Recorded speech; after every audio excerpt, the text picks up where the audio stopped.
আসসালামু আলাইকুম, কেমন আছেন সবাই?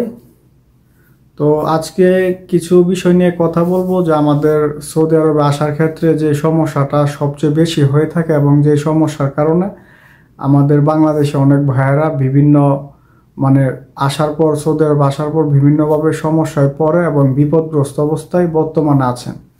তার অন্যতম সমস্যা হচ্ছে যে আমাদের বাংলাদেশ থেকে বেশিরভাগ ক্ষেত্রে কিংবা সিন্ডিকেটের কারণে 6 লাখ 7 লাখ টাকা করে নিয়ে এক একজনকে সৌদি আরবে পাঠানো হয়।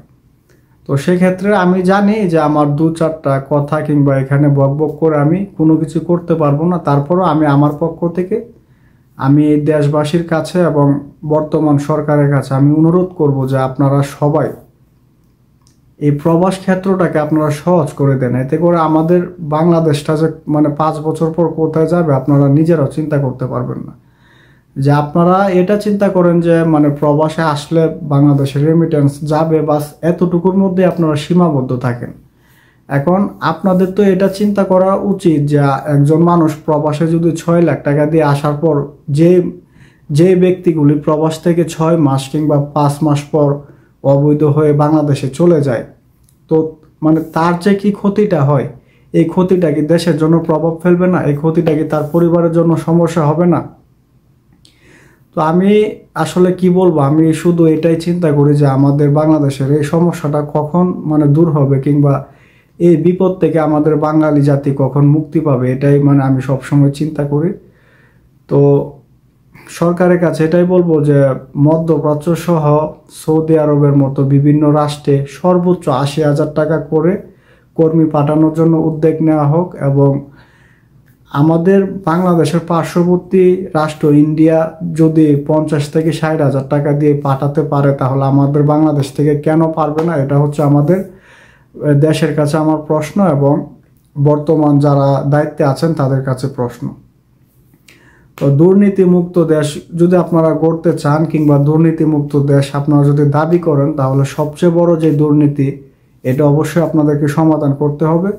আর সবচেয়ে বড় দুর্নীতি করা হয় প্রবাসীদের সাথে এবং প্রবাসীরাই সবচেয়ে বেশি দুর্নীতিগ্রস্ত হয়ে থাকে। তো সকলের কাছে আমার অনুরোধ থাকবে আপনারা সবাই এই বিষয়টি নিয়ে সমাধান করার চেষ্টা করেন, সমাধান করে তারপর প্রবাসে আসার চেষ্টা করেন। আর কেউ এভাবে হুটহাট করে প্রবাসে আসবেন না। দেখেন বর্তমানে সৌদি আরবের অবস্থা যে কতটা খারাপ, আর আমাদের বাংলাদেশিরা যে বর্তমানে কি অবস্থায় আছেন যারা নতুন আসতেছে, এই চিত্রগুলো যদি আপনারা দেখেন বিভিন্ন মার্কেট কিংবা বিভিন্ন জায়গায় যেখানে কাজের নিয়োগ দেওয়া হয়, ওইখানে যে কত বাঙালি, হাজার হাজার বাঙালির লাইন, তারা কাজ পাচ্ছে না, অনেকে অবৈধ হয়ে ঘুরতেছে, এগুলো যদি আপনারা দেখেন তাহলে আপনাদের হয়তো বিদেশে আসার ইচ্ছা থাকবে না। আর সেক্ষেত্রে হচ্ছে যে তাদের সবচেয়ে বড় সমস্যা হয় যে তারা 6 লাখ 7 লাখ টাকা দিয়ে আসার পর তারা হতাশাগ্রস্ত হয়ে যায় যে তাদের দেশে যাওয়ার কোনো উপায় থাকে না কিংবা এখানেও কোনো কিছু করার উপায় থাকে না। কারণ হচ্ছে দালাল কিংবা এজেন্সি তাদেরকে যে কাজে পাঠায় ওই কাজগুলি তারা পায় না। এটা আপনারা অনেক খবর কিংবা নিউজ আপনারা দেখতেছেন।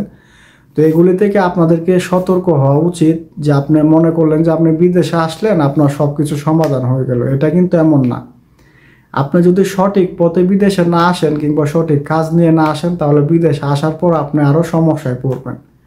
পরিবারের হাল ধরতে আসবেন, পরিবারের হাল ধরতে এসে আপনার হাল ধরতে হবে আপনার পরিবারের। তো সবাই হাতে সময় নিয়ে ভেবে চিনতে তারপর আপনারা বিদেশে আসেন, যাতে আপনাদের কোনো সমস্যা না হয়। আর সৌদি আরব সম্পর্কিত যে কোনো তথ্য জানতে আমাকে কমেন্ট করবেন। আর আমার ভিডিওটি অবশ্যই আপনারা সবাই বেশি বেশি শেয়ার করবেন। আর আমার চ্যানেলটি এখনই সাবস্ক্রাইব করে আমার সাথে থাকবেন। সবাইকে অসংখ্য ধন্যবাদ, সবাই ভালো থাকবেন।